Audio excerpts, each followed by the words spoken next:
김강균 변호사입니다. 오늘은 퇴직금 청구 소송에서 중요한 요소 중 하나인 계속 근로연수 산정에 대해 다루어 보겠습니다. 계속 근로연수는 퇴직금 산정의 중요한 요소로 이를 정확히 이해하고 산정하는 것이 퇴직금 소송에서 승소하는 데 중요한 역할을 합니다.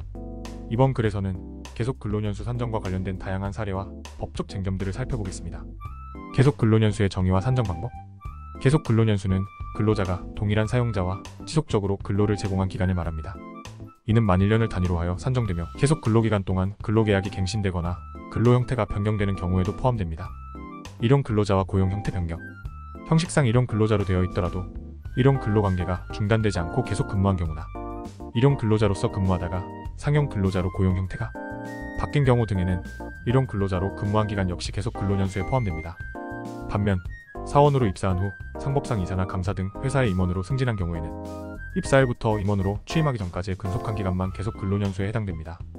회사의 임원이 취업 규칙에 따라 퇴직금을 받더라도 이는 근태법상 퇴직금이 아닙니다. 근로계약의 갱신 또는 반복 체결. 근로계약 기간이 끝남과 동시에 다시 근로계약을 갱신하거나 같은 조건으로 근로계약을 반복 체결하고 계속 근로한 경우에는 최종적으로 퇴직할 때까지의 기간 모두가 계속 근로연수에 포함됩니다.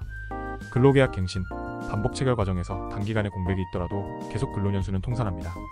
1년 이상의 기간 단위로 근로계약을 갱신하면서 퇴직금을 수령하는 경우 이는 퇴직금 중간 정산의 문제로서 그 요건을 충족하였는지를 살펴야 합니다.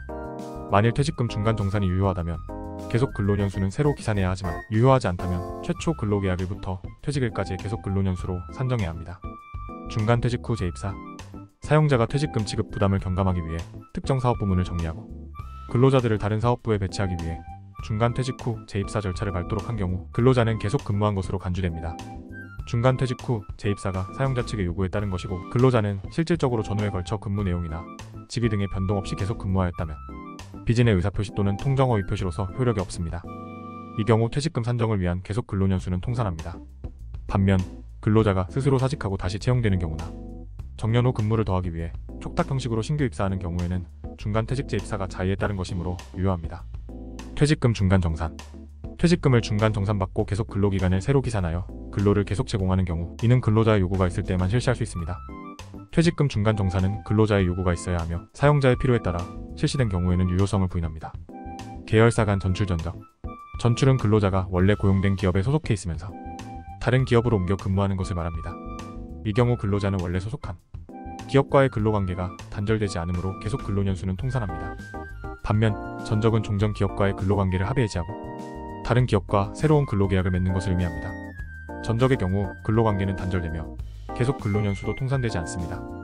다만 전적이 회사 측의 일방적인 경영방침에 따른 것이라면 근로관계는 승계되고 계속 근로연수는 통산됩니다. 회사의 합병, 분할, 영업양도, 조직변경, 사업이관. 회사가 합병, 분할, 영업양도, 조직변경, 사업이관 등을 하면 소속 근로자는 새로운 사용자와 근로관계를 맺게 됩니다. 이 경우 종전의 근로관계는 새로운 사용자와 관계에서 승계되어 계속 근로연수는 통산됩니다.